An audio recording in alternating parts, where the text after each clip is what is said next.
Hallo und herzlich willkommen zu Deutsch mit Ina, deinem Podcast, um Deutsch mit echten Geschichten und viel Spaß zu lernen. Heute wird's persönlich.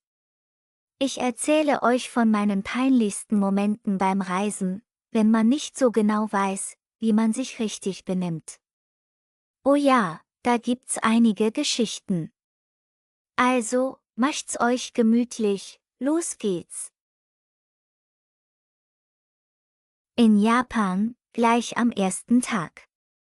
Der Flug war lang, der Jetlag sitzt tief, aber die Neugier ist stärker.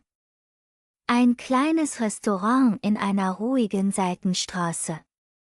Die Tür öffnet sich leise, ein leises Gerasheimase, von irgendwo hinten. Man setzt sich, schaut sich um, nimmt die Speisekarte in die Hand. Nichts passiert. 1 Minute vergeht, 2 Minuten. Dann wird laut gerufen, Entschuldigung, hallo? Ein Moment der Stille. Köpfe drehen sich, Blicke treffen. Kein Ärger, eher Irritation. Die Bedienung kommt, höflich und schnell, aber da ist dieser Ausdruck im Gesicht, als wäre etwas Unerwartetes passiert. Erst später kommt die Auflösung. In Japan ruft man nicht nach dem Personal. Nicht laut. In vielen Restaurants gibt es kleine Knöpfe am Tisch, diskret, fast unsichtbar. Man drückt, wartet, das Signal kommt an. Lautes Rufen gilt als unhöflich, fast störend. In einer Kultur, die so stark auf Rücksicht, Harmonie und ruhige Abläufe achtet, ist lautes Verhalten ein kleiner Tabubruch. Ein winziger Moment, aber mit langem Nachklang. Der erste stille Fettnapf. Ein paar Tage später, ein Onsen. Traditionelles Thermalbad. Schon seit Tagen auf der Liste, Entspannung, heißes Wasser, Berge im Hintergrund. Also Badeanzug einpacken, schließlich ist es ein Bad, oder? Ankommen, umziehen, Handtuch über die Schulter, ab in den warmen Bereich. Dann der Schock, alle sind nackt. Komplett. Und plötzlich steht man da als einziger im Badeanzug wie ein bunter Fremdkörper im Nebel aus Wasserdampf. Ein Mitarbeiter kommt, verbeugt sich leicht, erklärt höflich, dass Badebekleidung nicht erlaubt ist. Es geht nicht nur um Hygiene, es geht um Tradition, um Natürlichkeit, um ein gemeinsames, ehrliches Sein, zurück in die Umkleide. Umziehen. Lächeln. Dann der zweite Versuch, diesmal richtig. Und ja, danach ist es tatsächlich entspannend. Und lehrreich. Weiter nach Italien. Neapel. Einladung zum Abendessen bei einer Familie, warmherzige Menschen, laute Stimmen, köstliches Essen. Ein kleines Gastgeschenk soll her.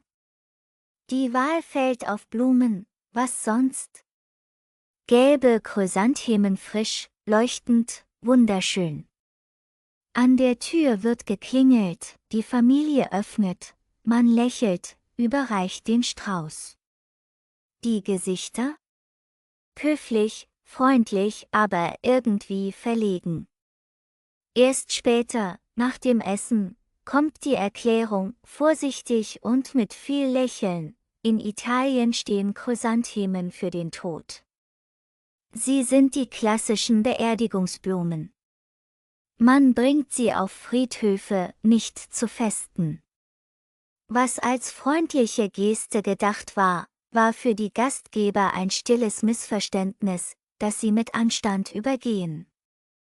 Es wird gelacht, verziehen, aber vergessen wird es nicht. Dann eine Reise in den Nahen Osten, Jordanien. Einladung zum Tee, eine Familie in einem kleinen Dorf. Man sitzt auf Teppichen, das Licht ist warm, die Stimmung entspannt. Der Gastgeber schenkt ein. 3 kleine Gläser, dampfend, mit Minze. Beim Reichen des Glases an ihn, die linke Hand. Ganz selbstverständlich. Und dann, dieser winzige Moment, in dem der Blick des Gastgebers innehält. Nicht unhöflich, nicht feindlich, aber merklich reserviert. Später die Erklärung: In vielen arabischen Kulturen gilt die linke Hand als unrein. Sie wird nur für bestimmte hygienische Zwecke benutzt, nicht zum Essen, Trinken oder Überreichen von Gegenständen. Ein kleiner Moment, der zeigt, wie tief kulturelle Gewohnheiten verwurzelt sein können. Nicht schlimm, aber spürbar. Und lehrreich. All diese Situationen, jedes kleine Missverständnis, jeder Moment der Unsicherheit, sie brennen sich ein. Nicht, weil sie wirklich schlimm waren, sondern weil sie ehrlich waren. Echt. Und weil sie zeigen, wie wenig man manchmal weiß, auch wenn man glaubt, sich vorbereitet zu haben. Es ist nicht leicht, sich in einem anderen Land, in einer anderen Kultur völlig richtig zu verhalten. Die Regeln sind unsichtbar. Die Codes unausgesprochen. Was hier höflich ist, kann dort unverschämt sein. Was hier selbstverständlich ist, wirkt woanders wie ein Bruch des guten Tons. Und doch, genau darin liegt der Reiz. Reisen heißt nicht nur sehen, sondern verstehen. Nicht nur beobachten, sondern mitmachen, und ja, manchmal macht man dabei Fehler. Man tritt ins Fettnäpfchen, sagt das Falsche, trägt die falsche Kleidung, reicht etwas mit der falschen Hand. Aber diese Momente machen die Erfahrung lebendig. Sie lehren mehr als jedes Buch, mehr als jeder Reiseführer. Wer reist, lernt nicht nur Städte, Sprachen und Landschaften kennen, sondern auch sich selbst in Momenten der Unsicherheit, des Fremdseins, der Verlegenheit. Und oft, wenn Zeit vergangen ist, wenn man zurückblickt, dann sind es genau diese Momente, über die man am meisten lacht. Die man am liebsten erzählt. Die aus einer Reise eine Geschichte machen.